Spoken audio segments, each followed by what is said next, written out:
Bueno, buenas noches, buenos días o no sé, buenas tardes a los que están en otros lados.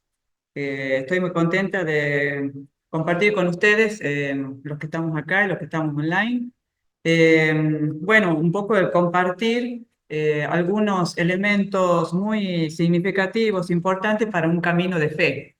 Cuando hablamos de un camino de fe, estamos hablando de un proceso de, justamente como dice camino, hay un inicio, hay un proyecto de vida, hay una meta, pero también hay indicaciones en el camino donde hay marcas, donde hay, por ejemplo, nos van diciendo cómo está el camino, qué es lo que está por aproximarse, eh, cuántos kilómetros que faltan, kilómetros espirituales estoy hablando.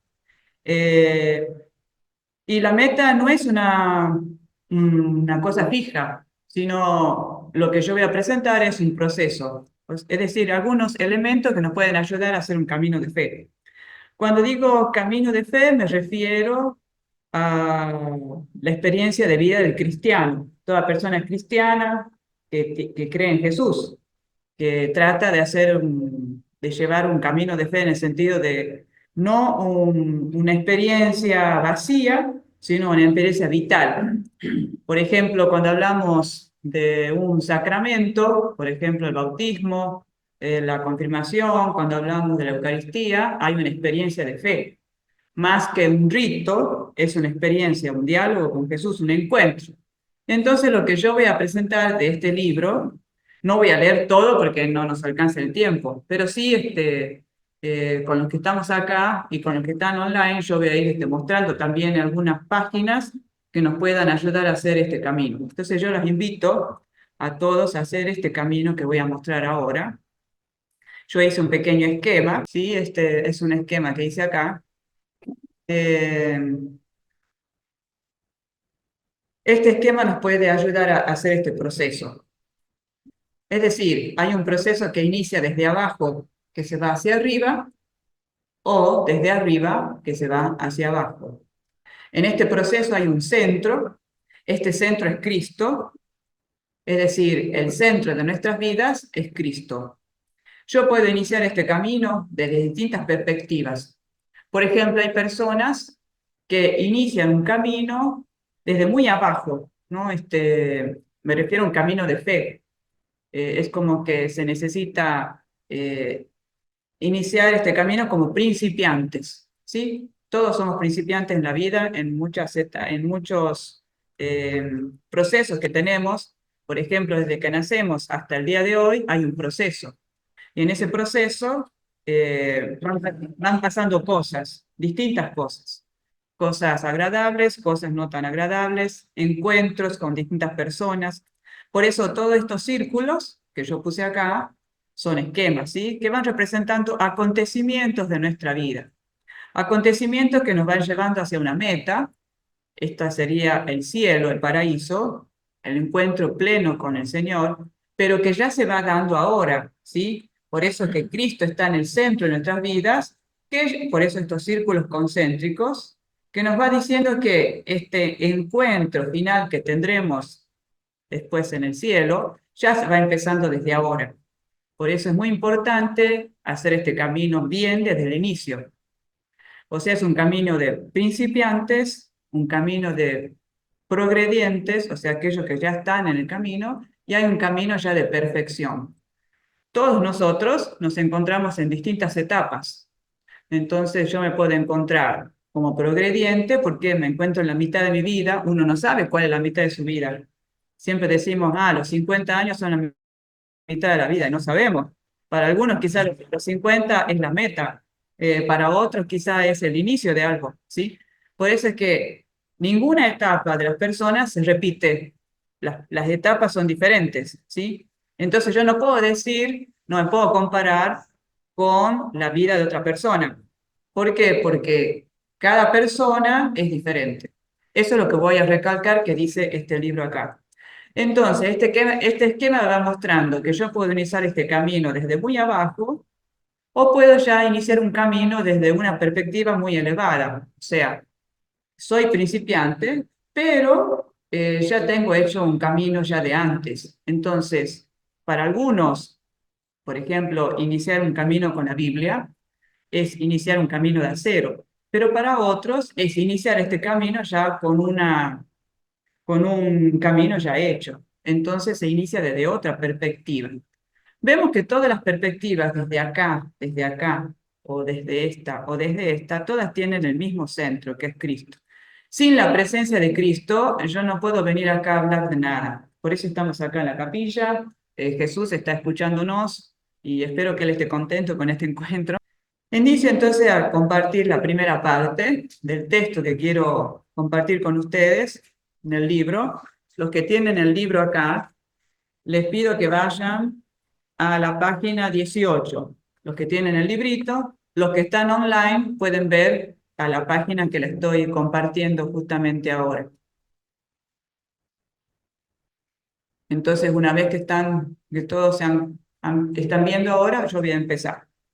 Les recuerdo que este libro es escrito por el padre Inocencio, que es un monje camaldonese, que significa que es un modo de vida benedictino, ¿sí? Él ha escrito muchísimos libros y acá él comparte su experiencia.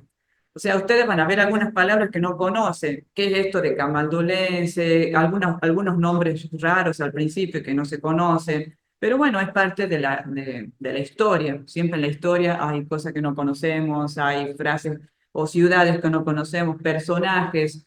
Bueno, es bueno conocerlos y leerlos, ¿sí? Pero yo voy a saltar todo eso porque no tenemos tiempo para ver todo eso, porque el objetivo es compartir los puntos esenciales de una espiritualidad.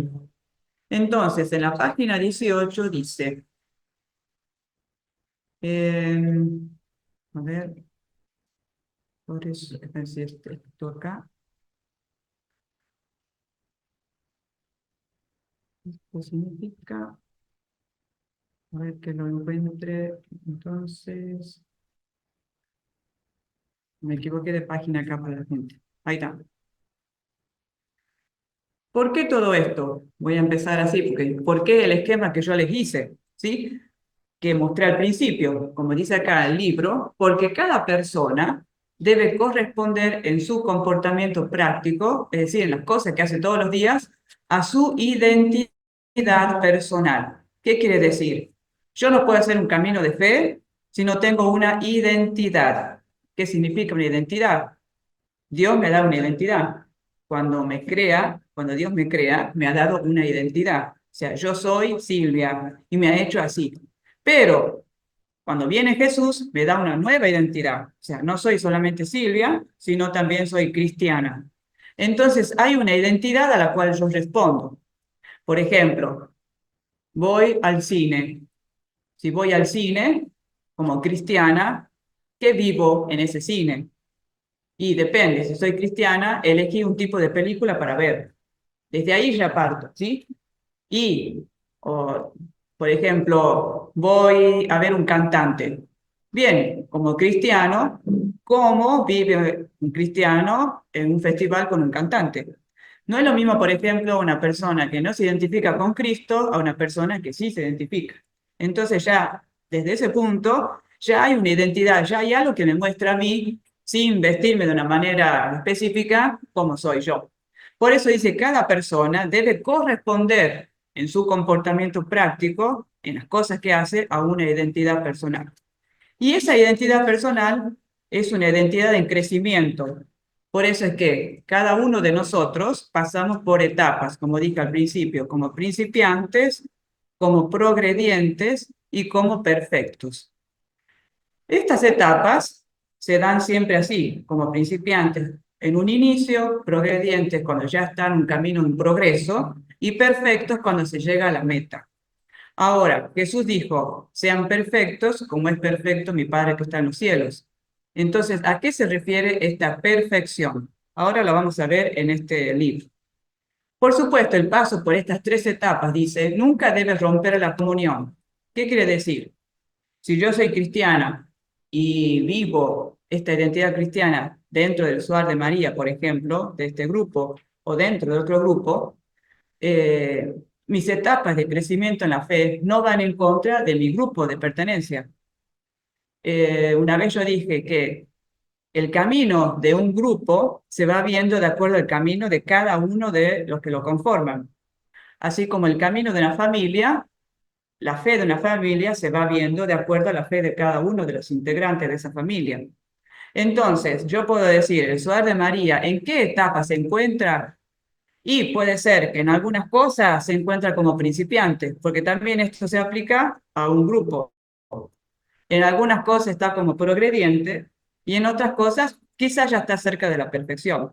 Cuando decimos perfectos, no nos referimos a una etapa ya concluida, sino perfecto, ¿qué quiere decir? Que bueno, se encuentra ya en una etapa superior a las otras. O sea, no quiere decir que ya está todo concluido. O sea que las etapas continúan siempre, ¿sí? Siempre. Entonces, por lo tanto, dice acá, sin el permiso de la comunidad, de los hermanos, no se puede pasar de una etapa a otra. ¿Qué quiere decir esto? No es que yo para crecer en la fe necesito de la autorización de Dani Hernández, por ejemplo. No significa eso. Sino que sin el permiso de la comunidad, o sea, sin el acompañamiento de la comunidad, yo no puedo pasar de una etapa a otra. ¿Qué quiere decir? Yo crezco en la fe porque el SOAR me ayuda a crecer en la fe. Sin ese acompañamiento es difícil pasar de una etapa a otra. Ahora, eso para los que son parte del SOAR, puede ser que son parte de la familia salesiana, etcétera, distintos grupos. El grupo, la comunidad, la iglesia me hace hacer este camino. ¿Qué quiere decir?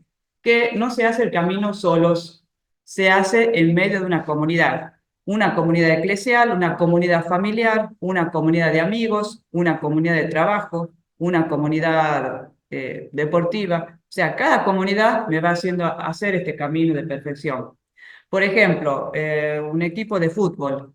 Hay chicos que están, como dicen, en la reserva, hay otros que están ya en la primera y hay otros que están en la selección, ¿sí? Entonces, los chicos van haciendo ese camino. Ninguno inicia ese camino al principio, o sea, ningún chico que inicia a jugar al fútbol entra directamente a la selección, sino que hace todo ese camino, ¿sí? Te doy este ejemplo así un poco. También eso sucede en la fe, ¿sí? Por lo tanto, acá los que están online, no todos estamos en la misma etapa. Por eso, algunas palabras que yo diga acá, algunos dirán, ah, esto yo ya lo sé.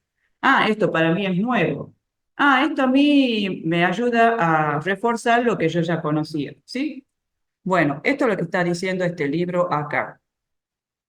Por lo tanto, el hecho de yo estar en otra etapa no debe romper nunca la comunidad a la cual yo pertenezco, como dice acá. ¿Por qué? Porque yo soy parte de una comunidad. Mi camino de fe en mi familia nunca debe romper la unidad de mi familia. Ah, pero Jesús dice en el Evangelio que yo vine a traer la división entre el padre, la madre, los hijos. ¿Vieron esa parte del Evangelio? Bien. Lo que pasa es que eso no se refiere a que viene a separarme de mi papá, de mi mamá, de mis hermanos, sino que habrán situaciones en las cuales yo voy a tener que decir mi identidad es esta, la identidad de mi papá es esta, la identidad de mi mamá es esta, que no significa que no se puede convivir con esa identidad, con la identidad de cada uno, sino que tampoco van a estar opuestos como enemigos, no es eso, sino que a cada uno Dios, Jesús nos da una misión diferente. Por lo tanto, no se opone a la misión que tiene mi mamá, a la misión que tiene mi hermano, a la misión que tiene mi amigo. Lo que está diciendo este libro, que se vive en modo comunitario. Por eso dice acá que hay un discernimiento comunitario que revela cuál es mi llamado. ¿Cómo puedo saber yo cuál es mi vocación si estoy en una comunidad? Yo no puedo saber qué me pide Dios si no estoy en una comunidad. Ah, no, pero yo necesito un espacio de silencio y ahí Dios me dice, perfecto, Dios te dice, pero no estás solo, no sos así un aerolito que cayó y ahora yo me relaciono con Dios, Dios conmigo y yo con Dios y ya está. Sino que se da este discernimiento en medio de una comunidad que no es que yo, a ver cómo decir, estoy siempre en una comunidad todo el tiempo, sino que en la comunidad el Señor me está diciendo qué me está pidiendo en mi vida. Es decir, en mi familia Jesús me dice qué quiere de mí. En este grupo, Jesús me dice qué quiere de mí, ¿sí? Eso es lo que está diciendo este libro. Y muchas veces eso significará también llevar una vida de soledad, puede ser eso también, o dedicarme a una evangelización superior. Es decir, la comunidad no me va a decir, esta es tu vocación, no me va a decir eso nunca. Yo me tengo que dar cuenta cuál es mi vocación de acuerdo a lo que la comunidad dice, a lo que la comunidad piensa, a las frases que se dicen, a los encuentros que se hacen, ¿sí? Esa comunidad es la iglesia. Bien, continuamos un poquito más adelante. Dice ahí en la página siguiente, la página 19, ¿sí? ¿Qué significa ser idiorítmico? Sí, ahí es un poquito más arriba, perdón, ¿sí? La página 19 más arriba. Si bien acá habla de la espiritualidad camaldolese, eh, de mi comunidad, de la experiencia nuestra, esto también el padre dice que es una realidad de toda la iglesia. Por eso yo la digo acá, si no, no tiene sentido que venga a hablar acá solo de mi comunidad. Dice acá que todos estamos llamados, cuando dice acá la palabra monje, ustedes aplíquenla al cristiano, porque monje es sinónimo de cristiano. Muchas veces me dicen, ¿qué es un monje o una monja? Es un cristiano, sobre todo es un cristiano, ¿sí? Entonces estamos en la página 19, donde dice el espíritu camaldolés. Es tridimensional. ¿A qué se refiere eso? Se pide que el monje que sea idiorítmico, respetando su propia identidad como la de los demás. Idiorítmico, esto es una palabrita nueva que yo les quería comunicar a ustedes, es una palabra griega que significa llevar un ritmo diferente al de los otros, tener una identidad diferente a la de los demás. Pero esa identidad y ese ritmo que yo vivo debe ser respetada. Eso es lo que está diciendo. El punto de llegada de todos nosotros, es la comunio trinitatis. ¿Qué significa? La comunión trinitaria del Padre, el Hijo y el Espíritu Santo, haciendo presente en la tierra la imagen de la Divina Trinidad. ¿Qué significa? Todos los seres humanos contribuyen a ser un ícono, una imagen de la comunión trinitaria del Padre, del Hijo y del Espíritu Santo. Es decir, ¿qué es la idiorritmia? ¿Qué significa esa palabra? Es vivir la comunión trinitaria. O sea, si alguno le dice, ¿qué es esa palabra? Significa vivir la comunión trinitaria. ¿Qué es la comunión trinitaria? Así como el Padre, el Hijo y el Espíritu Santo son un solo Dios y tres personas distintas, pero cada uno de ellos tiene una misión diferente, sin embargo, el amor que los une es uno. Pero el Padre no hace lo que hace el Hijo, ni el Hijo hace lo que hace el Espíritu Santo. Por lo tanto, hay ese respeto mutuo del Padre, del Hijo y el Espíritu, pero son todos un solo Dios, ¿sí? Entonces, nosotros también estamos llamados a vivir esa comunión trinitaria dentro de mi familia, en mi trabajo, en este grupo del SOAR, por ejemplo, en donde cada uno tiene una misión, una función, pero está el amor que unifica. Entonces, es una comunión trinitaria. Así como el Padre, el Hijo y el Espíritu Santo viven esta comunión, también yo la vivo. Pero es una comunión en donde se respeta la función del Padre, del Hijo y del Espíritu. Entonces se respeta la función y la misión. Mi misión, la misión de Liliana, la misión de Marisa, la misión del Padre, la misión de María de los Ángeles, etcétera. Por eso yo no puedo pedir en este grupo que todos hagan lo mismo. Entonces, yo no le puedo decir a mi mamá que haga lo mismo que yo hago, porque su misión es otra. Pero nos une el mismo amor. Es decir, así como el Padre, el Hijo y el Espíritu Santo están unidos por un solo amor, también nosotros que somos parte de un grupo estamos unidos por un solo amor. Pero, pero, yo no le puedo decir a un miembro del SOAR que vive en Neuquén, por ejemplo, que haga las mismas cosas que hacemos acá en San Rafael. Ah, pero nosotros hacemos así, sí, pero la realidad es distinta. El proceso de cada persona es diferente. Por eso acá en el SOAR van a ver que algunas misas hay mucha gente, otras misas hay menos. En algunas actividades vienen un grupo de personas, en otras actividades vienen otras. Y eso es lo que hay que respetar. Y no hay que sentirse mal porque vienen tres personas. ¿Por qué? Porque hay esas tres personas, tienen que responder a su vocación. Y por esas tres, yo tengo que abrir la puerta de mi casa. Por esas tres. Si yo cierro esa puerta y dejo a esas tres afuera, porque digo que son pocas, entonces no permito que esas tres puedan vivir su vocación, el llamado de Dios. Porque ellas pensaron, yo vengo acá para ayudar en una cosa, en otra, o sea, yo le doy la posibilidad de que pueda vivir su vocación. Pero no puedo pensar, ah, bueno, aquellos no vienen, se quedaron, ¿por qué no vienen? Etcétera, etcétera. Cada uno responde a un llamado. Es problema de cada uno si esa persona se queda en su casa porque no quiere venir, porque no le interesa, porque etcétera, etcétera. Eso es otra cosa. Pero hay personas que tienen una misión específica y esa misión específica yo la tengo que respetar. Por lo tanto, la idiorritmia, ¿qué es? Idiorrítmico, ¿qué cosa es? Es un proceso personal espiritual en el cual yo tengo mi identidad que debe ser respetada por la de los demás. Cada uno tiene un proceso diferente, pero podemos estar unidos a pesar de que los procesos son distintos. En la familia, el proceso del papá es muy distinto al proceso de la mamá, es muy distinto al proceso de un bebé, es muy distinto al proceso del hijo mayor que ya no está en la casa. Entonces los procesos son distintos, pero no significa que no sean parte de la familia. Siguen siendo parte de la familia con procesos diferentes. Ay, pero yo les di la misma educación a todos mis hijos. Bueno, pero todos responden diferente porque hay una idiorritmia, hay un proceso distinto. Esta palabrita se vivía mucho, todavía hoy, en los monasterios ortodoxos. O sea, en la iglesia ortodoxa hay más respeto por la persona. No quiere decir que en la iglesia nuestra no se respeta, sino que nosotros estamos acostumbrados a que todos hacemos lo mismo. Estamos todos, nos juntamos todos, hacemos todos.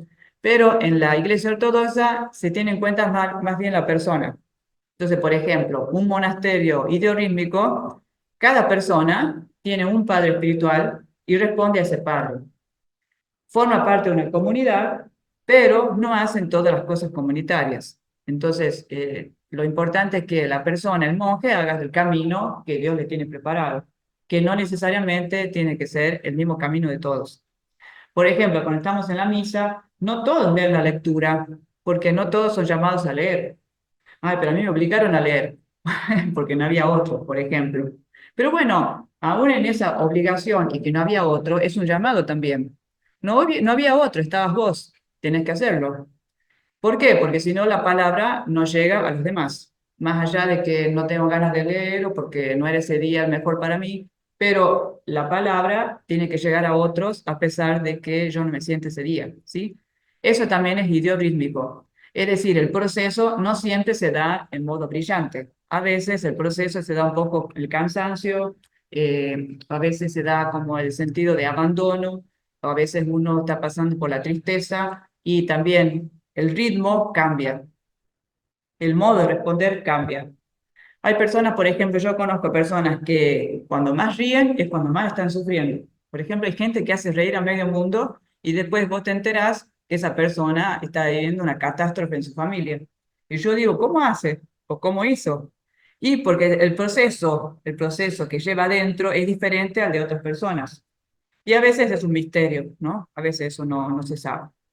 Bueno, yo les quería contar un poquito qué era esa palabra, qué significa esta palabra idiorritmia, que es muy importante tener en cuenta en nuestras comunidades. Se ha hablado mucho en este tiempo del jubileo el tema de la sinodalidad. Está aquí también un poquito más adelante. Eh, por ejemplo, donde dice acá, cuando dice acá, no sé si la página idiorritmia implica. Ujú.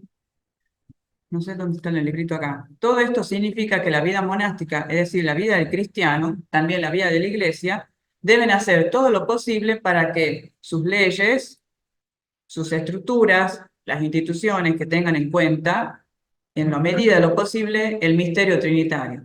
Es decir, En la 20. Perfecto. Bien, en la página 20, para los que tienen el librito. Perfecto. Bien. Entonces, ¿qué significa esto? Estructuras, instituciones, normas, todo tiene que tener en cuenta en la medida de lo posible el misterio trinitario, o sea, la idoritmia. Que entonces, cuando yo digo yo tengo en cuenta el misterio trinitario, significa que yo tengo en cuenta el proceso de cada persona. Por eso, cuando yo hago una actividad, cuando yo ofrezco una propuesta dentro de la iglesia, cuando yo quiero hacer un proyecto, tengo que tener en cuenta que está la idiorritmia en el medio, que significa que las personas tienen su proceso personal. Más allá de que mi propuesta sea muy buena, por ejemplo, le digo, pero sí hice todo, hice una buena propaganda, les mandé a todos por WhatsApp, les mandé a todos por Facebook, todos me dijeron buenísimo. Bueno, pero los procesos interiores es lo que cuenta. Más allá de que me digan, me pongan el tilde de azul, o sea que lo leyeron, o sea, y después me dijeron el ok. Bien, ¿qué quiere decir? Que la propuesta está buena, pero no todas las personas están en esa situación de poder responder concretamente en el momento que yo quisiera. Entonces, eso es parte también de la iglesia, una sensibilidad sinodal. ¿Qué significa? Que estamos todos en un mismo camino, en donde todos pensamos juntos y todos decidimos juntos, y donde todos tenemos en cuenta que los procesos son diferentes. Me parece que esto es un elemento muy importante de tener en cuenta. Los procesos de las personas son distintos, no siempre se tienen en cuenta, ¿sí? Bien, acá el padre dice que en el Concilio Vaticano II este tema fue muy difícil tenerlo en cuenta porque estábamos todos acostumbrados a que todos hacemos lo mismo. Por ejemplo, todos hacemos la primera comunión cuando tenemos tal edad, o todos hacemos la confirmación cuando estamos en tal momento, o todos, entonces se ha entendido que no todos estamos en la misma situación. Hay gente que hace la primera comunión a los 8 años, hay gente que la hace a los 5 y hay otros que lo hacen a los 60. No quiere decir que los caminos, uno sea más perfecto que el otro. Los procesos son distintos. Hay gente que hizo la comunión después de un tiempo, después de cierto tiempo de maduración. Hay gente que la hizo sin madurar nada, siendo un niño. ¿Y está bien o está mal? Está bien, ¿no? Por ejemplo, siempre me dicen, ay, hubiera sido que el bautismo sea mejor cuando ya somos grandes que lo entendemos. Bueno, sí, está bien, pero también siendo niño, los procesos son distintos. No significa que el niño no siente nada cuando es bautizado. Nosotros, porque quizás no estamos en ese niño, no lo sentimos, pero los procesos son distintos, son diferentes. ¿Esto qué significa? Que cuando uno tiene en cuenta los procesos de las personas, vienen los problemas. ¿Por qué vienen los problemas? Y porque estamos acostumbrados a que se haga lo que uno dice, y si no se hace lo que ese dice, significa, entonces yo estoy en contra o no soy obediente. Dentro de la iglesia tenemos ciertas normas que entre todos tratamos de cumplirlas. Cuando digo normas, no me refiero a leyes así estrictas, leyes así como de esclavitud, sino por ejemplo como el Decálogo, los 10 mandamientos, es una propuesta que Dios nos hace para estar unidos a Él, pero no es o como decir, la palabra misma, decálogo, suena un poco así como muy estricta, ¿no? Decálogo es también la palabra de Dios que se presenta a mí como una propuesta para seguir a Dios. Entonces, pero siempre dice no, no, no. Por ejemplo, dice no robar, no. Bueno, significa que hay ese no, tiene un sentido. O sea, que me está dando a mí un orientamiento. Me está orientando que robar no está bien. Entonces, es bueno también decir esto no se puede hacer y decirlo en modo claro. Entonces, cuando yo digo, siguiendo lo que dice este libro, que comienzan los problemas, ¿es por qué? Porque no estamos acostumbrados a escuchar el proceso de cada persona. Por ejemplo, hoy en las congregaciones se tienen en cuenta ciertas características para recibir una persona, ¿no? Pero a veces no se pueden aplicar a todos. Por ejemplo, se dice, y cuando ya se pasa esta edad, ya no se puede recibir a nadie. Pero a veces te llega una persona mayor y está cualificada para hacer un camino. ¿Y entonces qué pasa? No, pero la norma dice esto. Entonces vos seguís una norma, pero la vida te está diciendo otra. Entonces, cuando viene una persona que te mueve la estructura, vos decís, ¿qué sigo? ¿La norma o la persona o la vida? Entonces, tiene que regir la vida, ¿no? ¿Por qué? Porque significa que uno tiene que abrirse a lo nuevo que el Señor me está poniendo en camino, ¿sí? Bueno, y acá muestra también, casi al final ya del texto, que por seguir este estilo de idiorritmia, dice acá, algunos decidieron por vivir el martirio, martyrium sanguinis, o sea, vivir el martirio de dar la vida en una misión, o el martyrium amoris, que significa el martirio del amor. También amar a las personas es un martirio. Ay, lo que está diciendo, porque quizás decimos la palabra martirio como si fuera, no sé, estoy condenada a esto, pero realmente esto es un martirio, uno lo dice así, ¿no? Pero cuando decimos martirio del amor, no significa que para mí es un peso, pero sí es una renuncia. Entonces, amar a las personas implica también un martirio, o sea, una ofrenda de vida. El martirio de sangre es aquel que va, por ejemplo, a África y ahí sabemos que están en guerra y entonces van y dan la vida ahí por la fe. Y muchos misioneros mueren dando la vida, ¿no? Pero también está el martirio del amor, que es el martirio que uno vive en su casa. El amor me convierte en mártir. ¿Por qué? Porque yo doy la vida todos los días. Tengo que levantarme todos los días. Por amor me levanto temprano, por amor voy al trabajo, por amor hago la comida en mi casa, por amor voy al cumpleaños de mi amigo, que capaz que no quiero ir, pero lo hago por mi amigo. Entonces hay un martirio de amor que lo vivimos todos. Entonces, cuando se tiene en cuenta eso, la cosa cambia.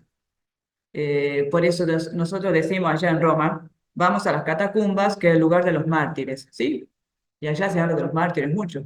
Pero los mismos monjes se dieron cuenta que también tenemos mártires actuales, gente que vive el amor como una ofrenda de vida todos los días, ¿sí? Entonces, eso para hacer este capítulo, mostrar un poquito acá. Ahora bien, este martirio de amor y esta idiorritmia implica también una kénosis. ¿Qué es la kénosis? Es un anonadarse a sí mismo. ¿Qué significa? A veces cuando uno tiene que defender su identidad, o sea, decir, yo soy así, yo vivo así, yo canto así, yo estudié así, o sea, cada uno tiene su identidad.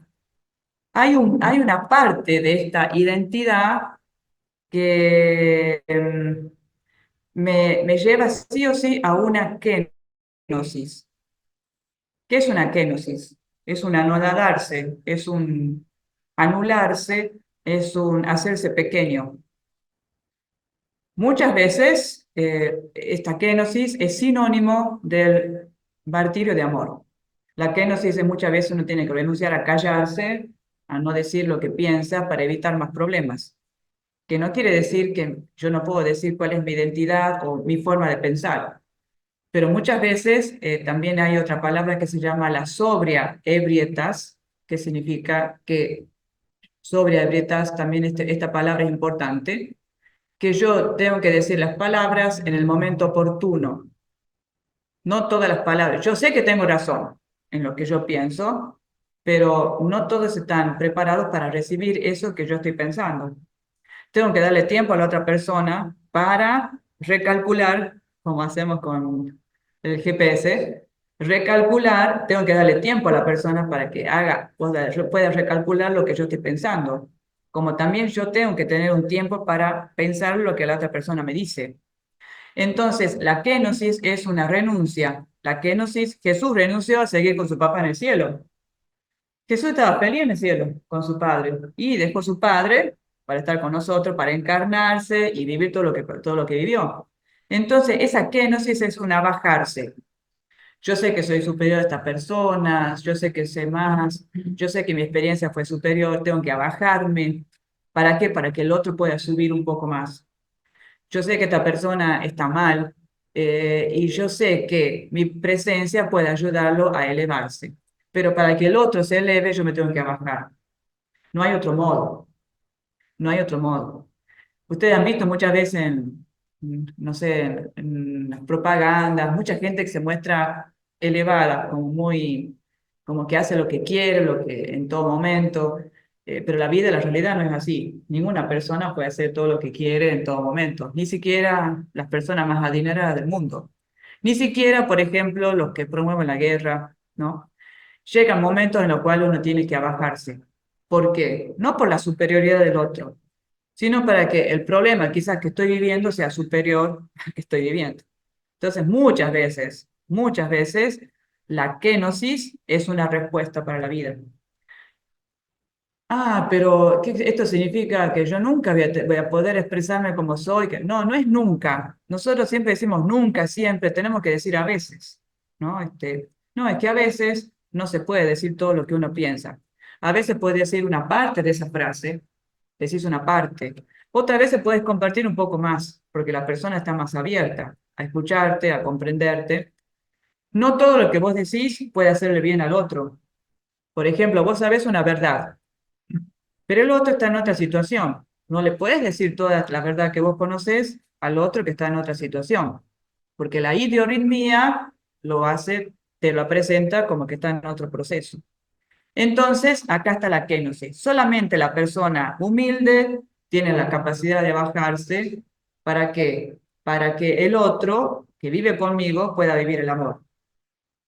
Obviamente esto no es fácil, porque hay situaciones en las cuales uno realmente tiene razón y ha sufrido mucho, y como que uno quiere reivindicarse en su vida, como que uno quiere una nueva oportunidad y no todas las personas te lo dan, y querés que el otro te responda, querés que el otro te comprenda y te diga, ok, perfecto, y no, el otro quizás está en otra circunstancia y capaz que pasen años para que la otra persona te comprenda. Y está pasando que, por ejemplo, como la otra persona no te comprende, entonces yo renuncio a poder vivir el amor con distintas personas. Renuncio a la koinonía sinfónica. Esta imagen es muy buena. ¿Qué es una koinonía sinfónica? Koinonía es comunidad, ¿sí? Sinónimo de comunidad. Ven algunas palabritas que estoy diciendo. Idiorritmia, kenosis, koinonía, son todas palabras griegas, ¿sí? Y acá están escritas en español, ¿no? La koinonía, la comunidad, es una sinfonía.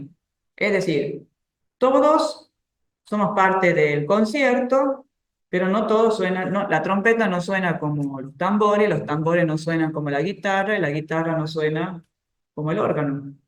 Pero ¿qué pasa si no está la trompeta? Está incompleto el concierto, hay algo que falta. Bueno, pero es mejor que no esté la trompeta.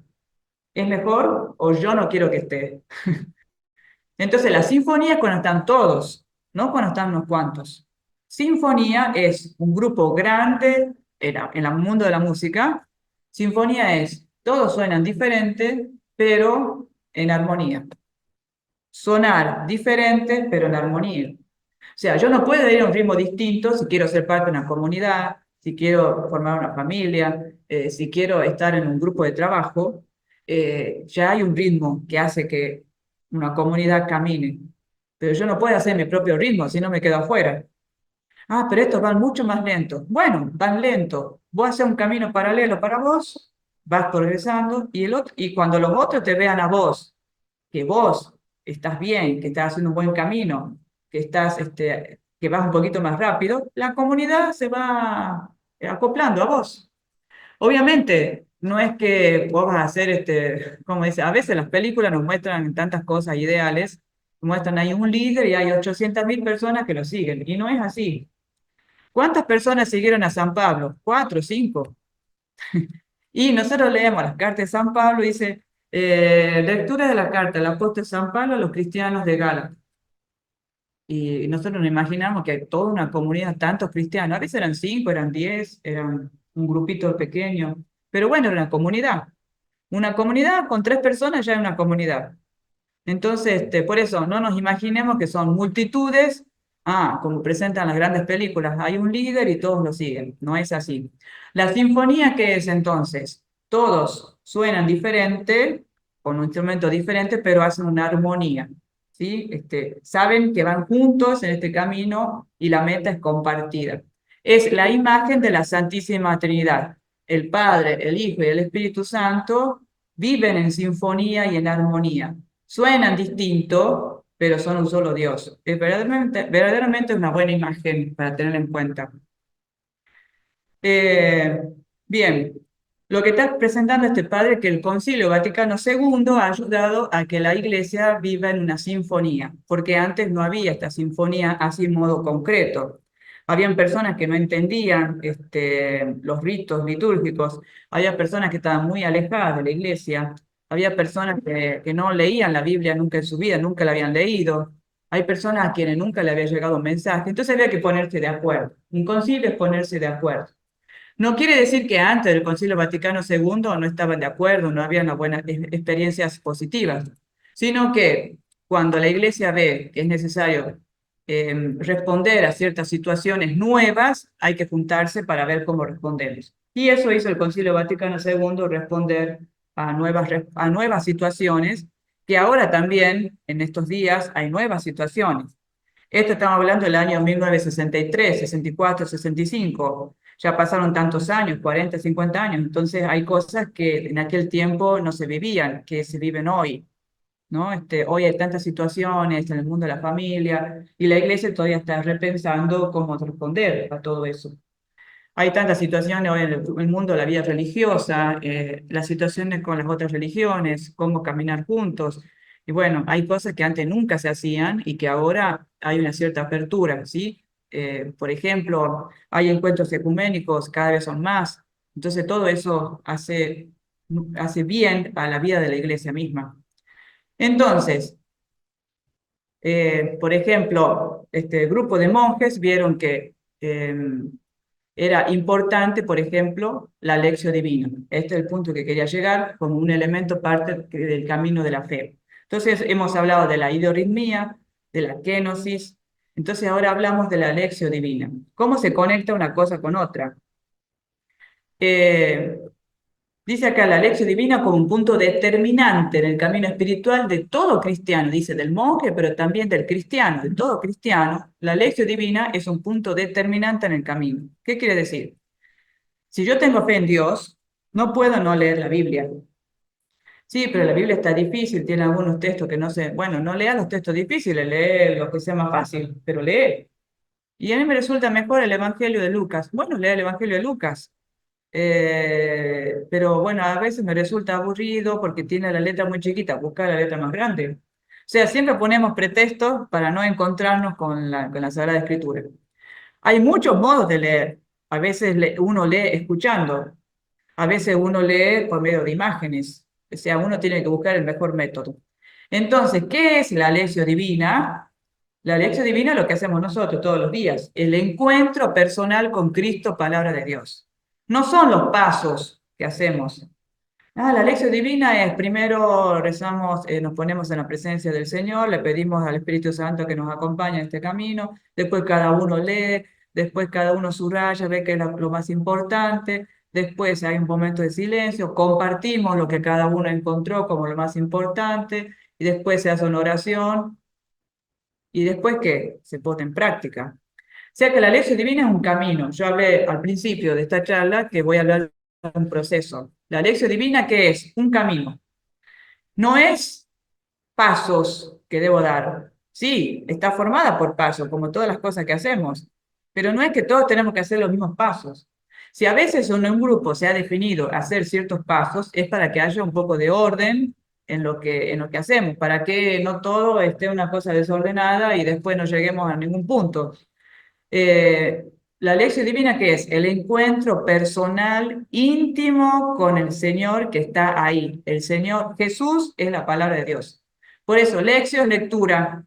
Pero cuando hablo de lectura, no es solo lo que yo entiendo que es, a ver, voy a leer, sino lectura, comprensión, memoria, memorizar.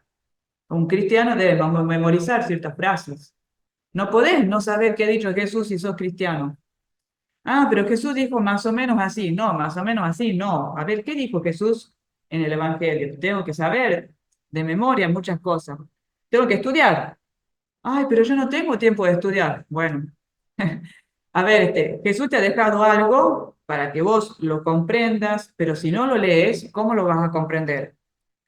Yo no puedo poner en práctica la palabra de Dios y porque no la leí antes. Debo leerla, debo comprenderla mentalmente, debo interiorizarla en el corazón y después debo ponerla en práctica.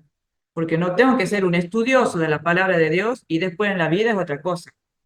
Entonces, ¿qué es la lección divina? El encuentro íntimo y personal con la palabra de Dios todos los días. Ay, pero yo no puedo todos los días, puedo 3 días. Bueno, empezar con 3 días. Pero a ver, si vos estás enamorado de alguien, me parece que lo que más querés es verlo todos los días. Yo nunca vi una pareja de enamorados que se ven cada 2 meses. Buscan verse todo el tiempo. ¿Por qué? Porque sienten una atracción, se sienten enamorados, es eso. Entonces, si yo estoy enamorada de Jesús, no puedo no verlo todos los días, ¿sí? Y la iglesia nos hace esta propuesta de la lección divina como un encuentro íntimo y personal con Cristo.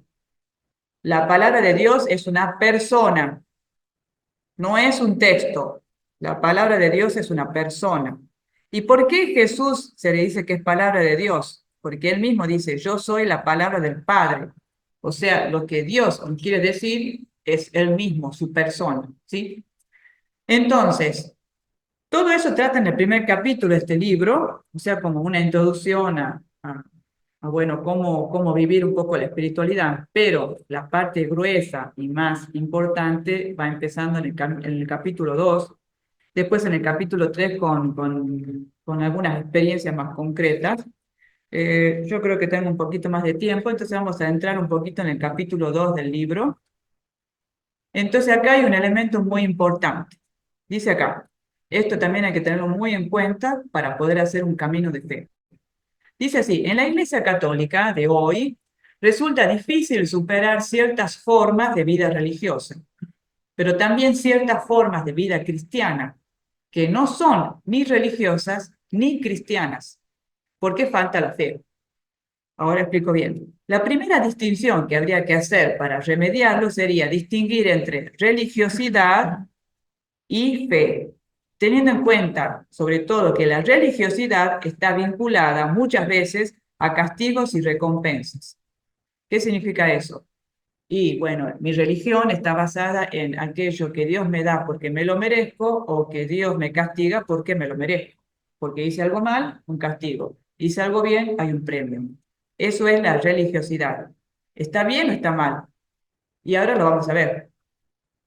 Dice acá, comienzo con una hermosa afirmación de San Gregorio de Niza, un padre de la Iglesia del año 395. ¿Sí? Ese tiempo, los años 300, 400, fue un siglo espectacular en la Iglesia, porque personas como Gregorio de Niza, Gregorio Nacianceno, San Jerónimo, etcétera, San Agustín, bueno, han escrito cosas bellísimas y se les llama los padres de la Iglesia, los padres del siglo IV. Dice que escribió la vida de Moisés. ¿Qué es lo que escribe? La experiencia de Moisés en el desierto. Muy, muy linda, muy linda. Entendiéndola como una especie de itinerario hacia la perfección cristiana. Lo que yo hablé al principio, ese esquema, un itinerario hacia la perfección cristiana. Pero poniendo la palabra perfección entre comillas, porque en realidad no creía en ella. De hecho, describe la vida de Moisés partiendo del supuesto de que quien emprende el camino de la fe desde el miedo al infierno o de la presunción de ganar méritos para el cielo, aún no ha empezado a ser cristiano. Eso dice Gregorio de Niza, padre de la Iglesia. Quien hace un camino de fe partiendo del miedo al infierno, o sea, yo creo en Dios porque tengo miedo al infierno, o con la presunción de ganar méritos, o sea, yo voy a ganar puntos para el cielo, aún no ha empezado a ser cristiano. ¿Por qué? Porque Dios no está para decirme, vos vas al infierno, vas al cielo, sino para hacer una experiencia de amor, una experiencia vital. Lo demás son consecuencias de lo que yo hago o no hago. Pero si yo amo a Dios, eh, voy a estar donde Él está. Eh, no puedo hacer un camino, ay, voy a misa porque tengo miedo de ir al infierno. No entendí nada. Por ejemplo, me voy a encontrar con mi novio porque tengo miedo que me deje. ¿Cómo me voy a encontrar con mi novio? Que si no voy, él me va a dejar, se va a ir con otra. No entendí nada de lo que es el amor con otra persona. Yo voy porque lo amo, no porque tengo miedo que me deje. Lo mismo en la iglesia. No voy a misa porque tengo miedo que Dios me castigue después y me vaya mal en el trabajo y después suceda algo en mi familia. no es eso. Digo la palabra misa porque es lo más común que tenemos, pero puedo decir, voy a una procesión, o rezo el rosario, o hago adoración al Santísimo. No puedo hacer adoración al Santísimo porque digo, porque tengo miedo que después me vaya mal. Voy porque amo a Jesús y se acabó.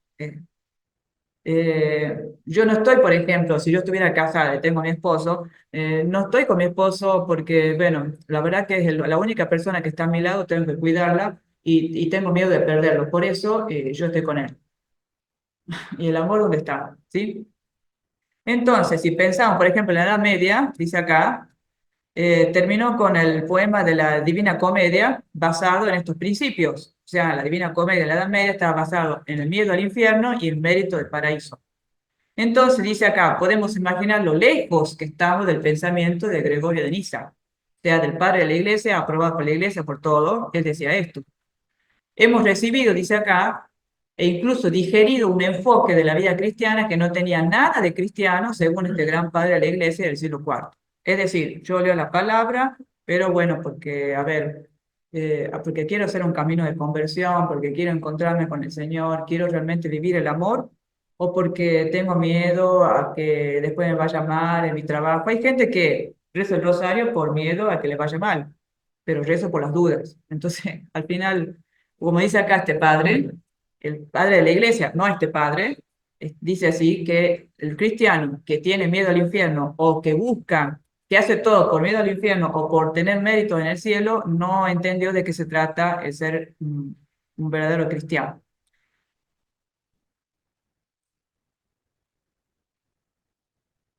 Entonces acá, ¿qué dice este sacerdote? Dice que hay que pasar el camino. ¿Cómo se resuelve esto? Que hay que pasar de la religiosidad a la fe. Entonces acá dice que, por ejemplo, yo puedo hacer una procesión a la Virgen de la Merced, pero en realidad voy toda vacía y lo hago porque todos lo hacen. Entonces ahí no hay fe. Pero lo hago por amor, entonces hay fe. Por ejemplo, yo soy parte del grupo de las adoradoras del Santísimo Sacramento. Bien, ¿lo hago porque es una práctica religiosa o lo hago por amor? Cuando yo lo hago por amor, es por la fe, es una experiencia de fe. ¿Qué es una experiencia de fe? No son prácticas que yo hago. Las prácticas que hacemos es para ayudarnos en la fe, pero no ese es el punto principal. O sea, venimos acá, leemos la palabra, bien, la leemos, pero lo principal es aquello que hace la palabra en mí. ¿Es importante leer la palabra? Sí, sí, es una práctica, sí, pero puede ser que sea una práctica religiosa, porque todos lo hacen, o puede ser que sea una experiencia de fe.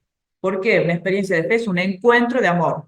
La fe es un encuentro de amor, no es una práctica religiosa. O sea, no es voy a hacer el Vía Crucis, porque bueno, eso se hace todos los Viernes Santos. No entendiste nada. Vos haces el Vía Crucis porque cada palabra que vas diciendo te va llenando de amor y eso te hace ser una mejor persona. No haces un Vía Crucis para demostrarle a los otros que yo rezo más que el otro o porque eso se tiene que hacer el Viernes Santo. ¿Quién te dijo que eso se tiene que hacer sí o sí el Viernes Santo? Puedes hacerlo cuando quieras. El camino de la cruz podés reflexionarlo cualquier día del año, no necesariamente ese día. La iglesia te lo presenta como una posibilidad, como una propuesta. Allá en Roma se hace en el Coliseo, va 1 millón de personas y yo me pregunto, ¿todas estas personas lo hacen de modo consciente? ¿Están haciendo el camino de la cruz? Es un camino de la cruz. No es a ver, mira, y Jesús ahora se cae por tercera vez, se cae la cuarta vez. No es esa la reflexión. La reflexión es a ver cómo hago yo el camino de la cruz al lado de Jesús. Yo generalmente no hago todos estos eventos masivos yo, porque a mí están toda la gente, no me permite a mí entrar en el misterio, es un misterio de fe. Yo no puedo estar en medio de toda la gente porque me dispersa, hay mucho ruido. Pero hay gente que la masa la mueve. Entonces, bueno, anda, si eso te mueve. Pero no te quedes en eso, porque si no sería solo una práctica religiosa. Es lo que está diciendo el sacerdote acá, este padre. Si no, la fe se pierde. Porque yo puedo hacer prácticas religiosas, puedo ir a misa todos los días como una práctica religiosa y no como un encuentro de amor. Entonces, el camino de fe es un encuentro vital de todos los días. Cuando yo dejo de tener ese encuentro, el amor se va como transformando, va como desapareciendo por culpa mía, porque yo dejé que ese amor se perdiera. Jesús me sigue amando, me sigue esperando, pero no me obliga a que yo lo ame, ¿sí? Eso también es muy importante. Dice acá, los padres de la iglesia primitiva, estoy hablando del siglo IV, dijeron claramente que si Dios no se hubiera hecho hombre, el hombre nunca habría podido llegar a Dios.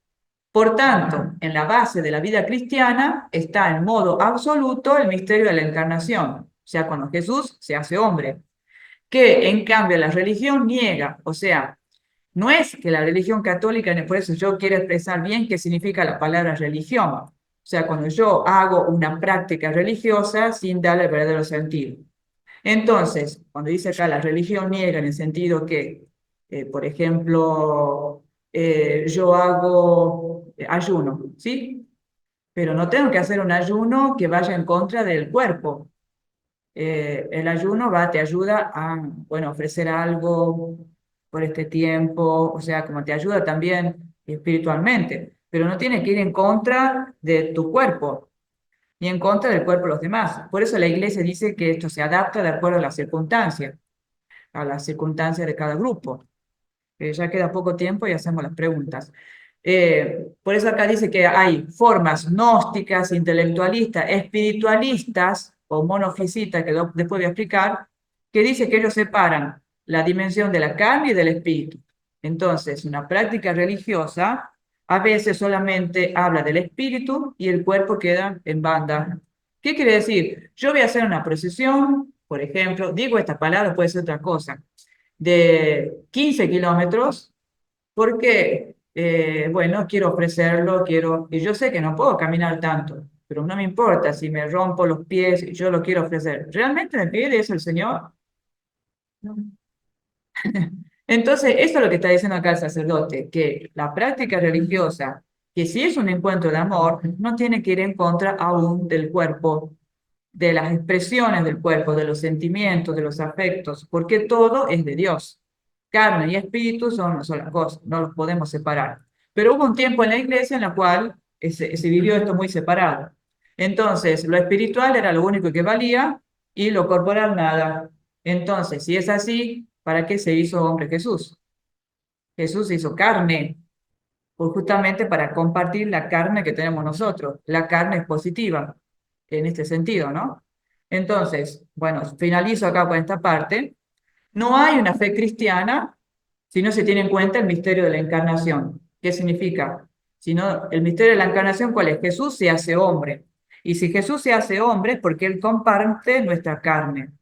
Entonces, para hacer un camino de fe, todo lo que yo hago, lo que yo vivo y experimento, mi relación es también una relación material con Dios.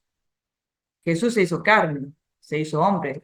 Mi relación también es, me refiero a que todo mi cuerpo forma parte de esta relación. Todo lo que yo siento, lo que yo vivo es parte de la fe. No es que lo que yo siento en mi corazón y después mi cuerpo no tiene sentido. No, es toda una sola cosa.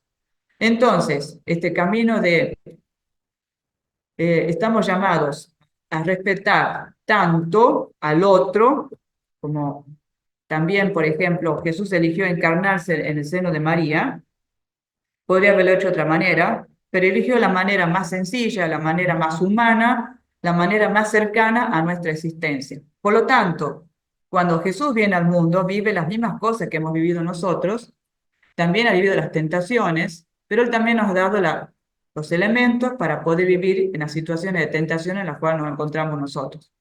En síntesis, hoy hemos hablado ahora voy a sacar esto, hoy hemos hablado de distintos elementos, ¿sí? Que nos hacen vivir un proceso, un camino de perfección, un camino de fe, en donde hemos aprendido la palabra idiorritmia, la kenosis. Después hemos hablado de este misterio trinitario, hemos hablado también de la coinonía y hemos hablado también de esta última parte de la experiencia de fe, que no es una práctica religiosa, sino un encuentro íntimo, vital, de intimidad con Cristo, palabra de Dios. Entonces ahora abrimos un poco la charla para quien quiera hacer alguna pregunta o algo que no se entendió o quisiera hacer un pequeño aporte. Entonces ahora está abierto el micrófono para todos, aún para los que están aquí como para los que están online, ¿sí?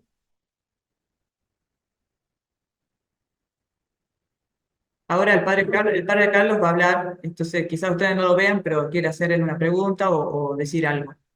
Sí, me pareció muy interesante esto de biorrítmico y por ahí se mencionó el tema sinodal. El tema sinodal pareció que el Papa Francisco insistió muy mucho sobre el tema sinodal. Y por otro lado, daría la sensación que el Papa León eh, está insistiendo sobre, hace hincapié sobre el tema de lo biorrítmico. Ujú. Entonces, muchas veces el riesgo es encontrar si está a favor del Papa anterior, en contra del Papa anterior, y aunque se haya entendido, y ha sido muy rica la explicación que diste, si podés decir alguna cosita más para ver cómo estos son, no sé, se me ocurren en este momento dos rieles por los cuales tenemos que caminar. Exacto, exacto. No es una oposición entre un papa y otro. Cuando un papa habla, habla en un contexto. Por ejemplo, que los dos papas, ya sea el Papa Francisco como el Papa León de este tiempo, piensan casi están en la misma, casi en la misma línea. Entonces, hablar de idiorritmia era eso y la otra palabra, sinodalidad, van juntas. Por eso, en algunos procesos, en algunos momentos, un papa hace una insistencia en un punto porque ve que hace falta insistir en eso, que no significa que no tenga en cuenta, por ejemplo, un papa que tiene en cuenta la idiorritmia, no significa, o sea, el proceso individual de cada persona, no significa que no tenga en cuenta la sinodalidad, sino que en ese contexto, en esa charla, en esa carta, en esa que escribió, quiere resaltar ese punto porque quiere resaltar por una situación que se está viviendo ahora, porque ve que es lo más conveniente, pero no significa que están opuestos. Eso sí tenemos que tener en cuenta que siempre van en la misma línea, aunque quizás nosotros como estamos muy lejanos en algunas, quizás por el hecho de culturas diferentes o estar en otros países, a veces quizás podemos sentir como que no se entiende realmente como una unidad, pero sí están en unidad.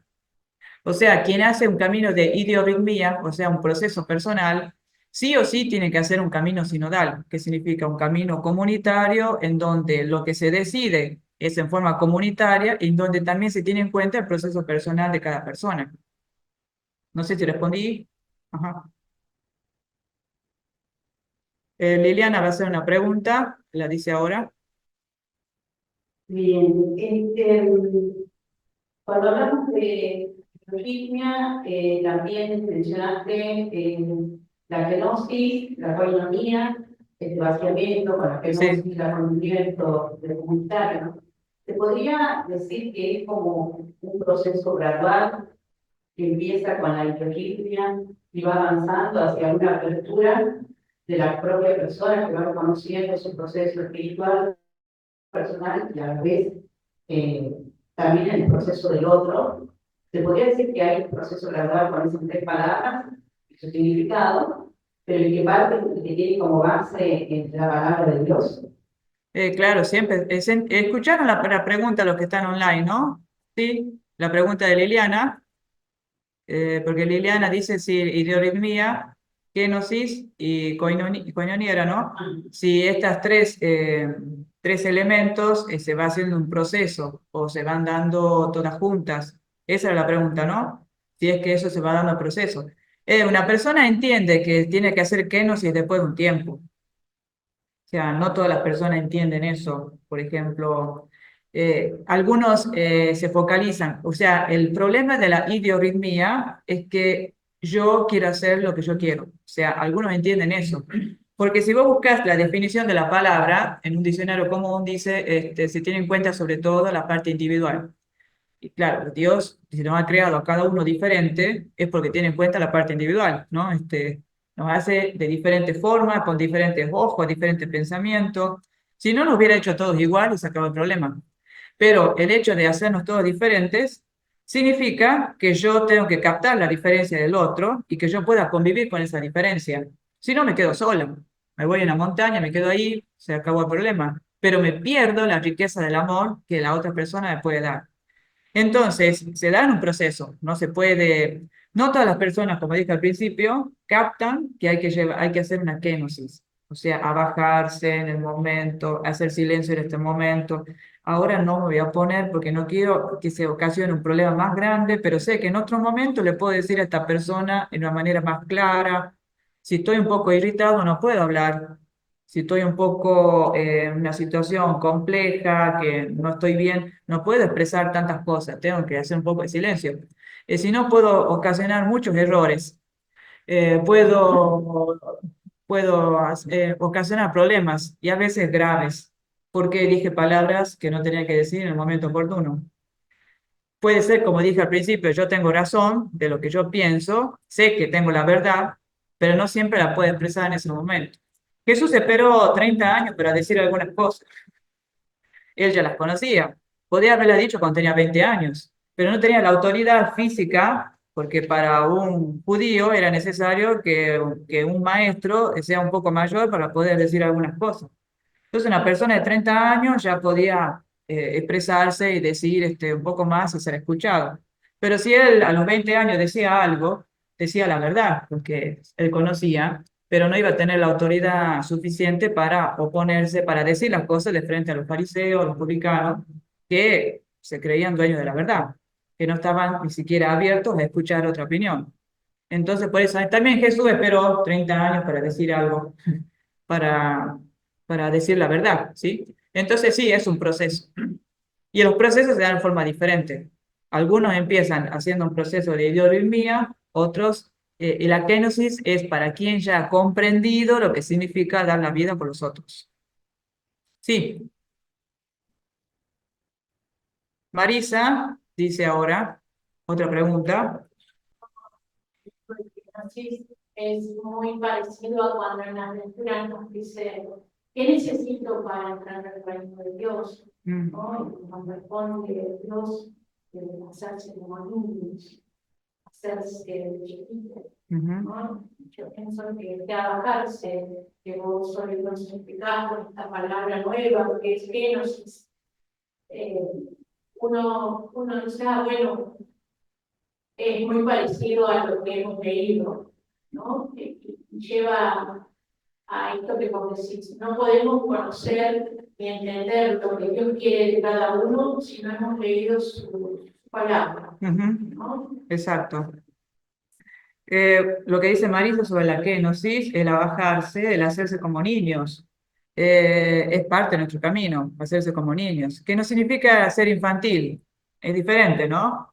Hay personas que tienen 50 años y son infantiles, o sea, se ríen por cualquier cosa, viven la vida, pero hay personas que tienen 15 años y no son infantiles. No todos los adolescentes son así infantiles. Hay chicos que ya están maduros, que hacen realmente un camino de profundidad, o sea, como que tienen claras ciertas situaciones. Y por ejemplo, hay niños que maduran algunas situaciones de una manera increíble, que vos no te esperás. Por ejemplo, viene un niñito y te dice algunas cosas que vos no esperás que nunca te diga, según la edad que tienen. Hay niños de 10 años que vienen y te expresan algo que vos decís, ¿de dónde sacó esas palabras? Y porque van madurando. O sea, no todos tienen la misma percepción. Ese es el tema. Por ejemplo, doy un ejemplo ahora. Pasa un accidente, ¿sí? Una cosa es quien ha vivido el accidente, porque está ahí en carne propia. Otra cosa es quien estaba a 10 metros mirando ese accidente. Otra cosa es quien lo ve por la tele, el accidente. Otra cosa es el periodista que cuenta el accidente y me lo cuenta a mí. Son distintas percepciones de esa realidad y no la vivimos toda de una manera distinta. Entonces, el modo como te llega el evento, la situación es muy distinta. La palabra de Dios, el modo como te llega, es de acuerdo al proceso en el cual te encuentras. Si estás en medio del problema, si estás ajeno, si lo ves por los medios, o sea, el proceso se da de acuerdo a la situación en la cual te encuentras. Por lo tanto, quizás yo he leído un texto ahora de la palabra de Dios que ahora me está resultando más íntimo, más profundo, y lo leí tantas veces. Por ejemplo, voy a dar un ejemplo, la parábola del hijo pródigo. ¿Cuántas veces murió esta parábola? Entonces, pero tiene esa capacidad de la palabra de Dios que justo ahora, en esta época, después de tantos años, después de 50 años que leo esta lectura, me llega de otra manera que cuando tenía 10 años, que cuando tenía 15 es porque me encuentro en otra situación. Quizás ahora me encuentro como el hijo pródigo o me encuentro como el hijo mayor. O sea, todo depende en qué situación yo me encuentro. Bueno, me gusta mucho relacionar la palabra que de vaciamiento con la presencia de María. Eso que ella discípula por excelencia es también la que ha logrado ese vaciamiento, el hacerse pequeña para dejar que Dios crezca en el interior. Es lo que veo, pero también quisiera saber desde el punto de vista cómo se va dando también este proceso a la par de María, que hasta ahora no sé si capaz que sale más adelante, pero ¿cómo iniciamos? ¿Cómo ella nos va acompañando esto? ¿Cómo aparece María acá? Y el, ¿Qué pri- espiritualidad la naturaleza? el primer momento de kenosis de María es cuando ella acepta otro proyecto diferente. Ella tenía ya preparado casarse con José, tenía todo listo, era una chica común, tenía todo ya familiarmente hablando, todo, y de repente se cambia todo el proyecto. Se cambia una parte. En realidad ella forma una familia con el Hijo de Dios, muy diferente en ese sentido. O sea, el hecho de aceptar otro proyecto, esa es la parte de Kenosis, el inicio de Kenosis de María. Eh, Eso se habla mucho en la vida monástica, María como la más pequeña, porque acepta el proyecto de Dios. Ella podría haber dicho, presenta ya sus pequeñas objeciones, sí, pero yo no conozco varón todavía no tuve relación con ningún hombre, ¿cómo puede ser esto? Se hace las preguntas. O sea, María no se queda así como en éxtasis, acá no pasa nada, no surgió nada, no, se cuestiona, se pregunta, ¿y este camino cómo será? No se opone, no se opone, se cuestiona, que es diferente. A ver, ¿y esto cómo, bueno, cómo sucederá todo esto? Porque la verdad que no lo tenía calculado. Entonces, hablando de vuelta del GPS, recalculando, o sea, hay que llegar a la misma meta, pero por otro camino. Entonces, ¿cómo? No es fácil hacer ese cambio mental cuando uno ya lo tiene bien programado. Se ve que María llevaba una vida muy ordenada, porque ya tenía a José a su lado y ya había algo familiar, ya concreto. Entonces, ¿cómo hacemos ahora para decirle a nuestros padres? No va a ser como habíamos pensado. En realidad el camino continúa, se hace la fiesta, el casamiento y todo lo demás, pero hay algo nuevo, es el hijo, ¿sí? Entonces, ¿cómo resuelven ellos esa situación? Y bueno, tienen que ver cómo se resuelve para evitar el escándalo y también para hacer el proyecto de Dios, porque Dios te está diciendo, el Espíritu Santo estará contigo, no te preocupes, pero bien tiene el hijo, o sea, no tenía dónde tener el hijo, o sea, parecía que estaba todo mal. Y después empiezan a perseguir a todos los niños menores de 2 años, a correr a Egipto para que no nos agarren. Entonces vos decís, al final, es que al momento, También, perdón, siento que hacer el juicio. José también tuvo que hacer esa kenosis, ese vaciamiento, decir, bueno, cambiar totalmente este proceso, que no es un verdadero hijo vital, así como él hubiera pensado. Entonces, también es otro tema, ¿no? Después, irse a Egipto. O sea, yo cuando estuve en Egipto, son tierras, sino lejanísimas, desierto total. No es que, a ver, te hay acá, me siento a tomar una Coca-Cola. Nosotros no podemos llegar a captar las distancias de las cuales estamos hablando. O sea, dice, María y José fueron con el niño a Egipto. Eran kilómetros y kilómetros, y no es que andaban ahí en un avión que llegaba en 2 minutos. Era hacer realmente un camino difícil donde el único camino que había era una de las rutas más difíciles de transitar. Entonces, ¿cómo hacer ese camino con los robos que había y sabiendo de que había uno que lo andaba persiguiendo para matarlo, al niño? Entonces vos decís, al final, ¿es de Dios o no es de Dios? Entonces también es a bajarse aún esas cosas prácticas. Yo había pensado vivir acá y tengo que vivir acá. Yo había pensado trabajar acá, pero al final tengo que estar acá. Entonces Dios va cambiando eso para mi bien. Entonces a María, la kenosis va por ahí, desde el inicio, desde aceptar al Hijo de Dios, que después le dio alegría, por supuesto, toda la alegría es ser la Madre de Dios. Ella lo dice con alegría, ¿no? Y después también aceptar todo lo que viene después. El Hijo la tiene que dejar para cumplir la misión de la misión, y después el momento clave es cuando tiene que ver al Hijo en la cruz. Esa es la kenosis más grande de María. O sea, del inicio hasta el final, la kenosis acompañó a María. También el Martirium Amoris. Ahí está El Martirium Amoris, María también, no, ella no da la vida así como un mártir, pero da la vida con la sangre del Hijo, ¿no? También es eso. María de los Ángeles, sí. Bueno, realmente significa toda esta charla porque uno empieza a relacionar con la propia vida, con la vida familiar, con la vida comunitaria y con uno trabaja. Mm, Y a mí me toca trabajar en una institución educativa bastante complicada, compleja, por distintas ideologías, distintos intereses y todo, pero siempre tengo en claro que la palabra me lleva a la esencia de quién soy y a dónde voy. Y teniendo en claro esta meta, que voy a hablar en el principio de nuestra identidad, también nos ayuda a tener el eje donde tiene que estar en nuestras acciones cotidianas. Porque es muy difícil que otros comprendan por qué uno toma decisiones en el lugar que está, o por qué uno vive como vive. Parece a veces hasta escándalo, o parece a veces lo toma como un lejos, o de distintas maneras. Y creo que esto, cuando uno está en su eje, enseña más con gestos, con la propia vida, que con la propia palabra. Exacto. En los ámbitos que estamos no podemos exacto. La palabra.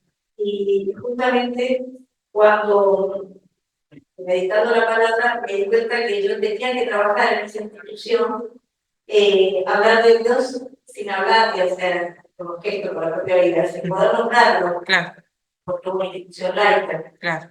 Y acá justamente encuentro esta frase de carisma caballerense, callando con la lengua, pero predicando con la vida. Exacto. De San Juan. Exacto. Creo que la síntesis que vive la agenda por mi Exacto. Y lo que realmente te toca a vos. Exactamente. Gracias.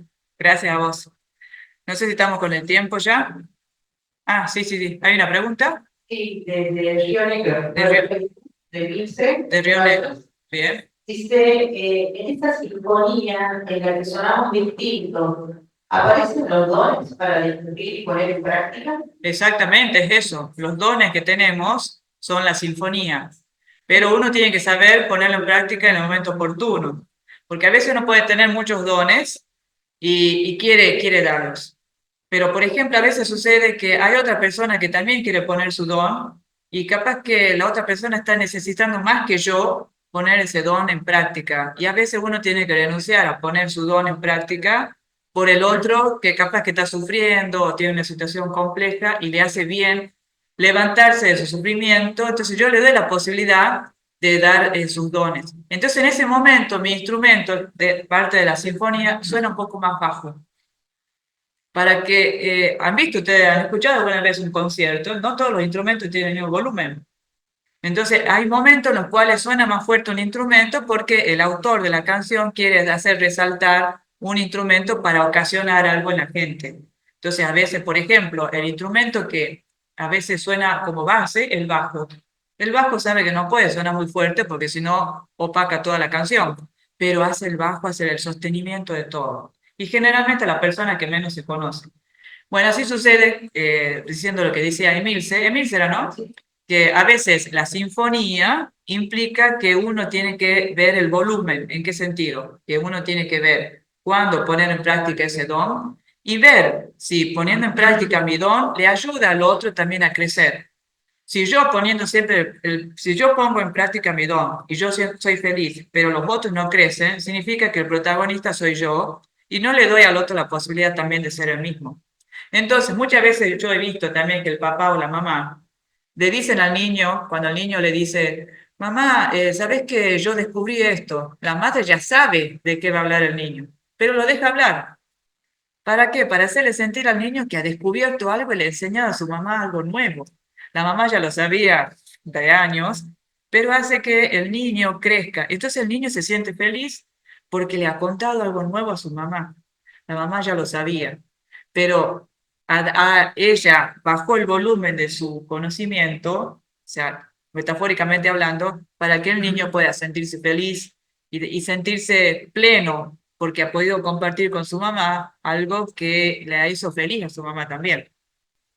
Y este es un agradecimiento de la hermana Victoria, Ah, que está de Casa Rafael, que dice de que gracias Silvia voy a empezar a bajarme para que otros suban. He podido entender mejor la palabra sinodal. bien. Gracias a la hermana Victoriana. Muy bien, saludos a ella. Bueno, creo que es un momento ya para terminar este momento de hoy. Ya es, digamos, la hora, nos pasó un poquito. Mañana nos encontraremos con la segunda parte, que es más fuerte la segunda parte, pero es necesario hacer esta primera con estas palabras. Mañana para ver ya casos más prácticos extraídos de la Biblia. Entonces vamos a ver ya de qué manera las palabras que vimos hoy las podemos poner más en práctica desde la Biblia y con otros elementos nuevos que veremos mañana. Le agradezco por la presencia, gracias por todo y nos vemos mañana. ¿Sí? Muchas gracias.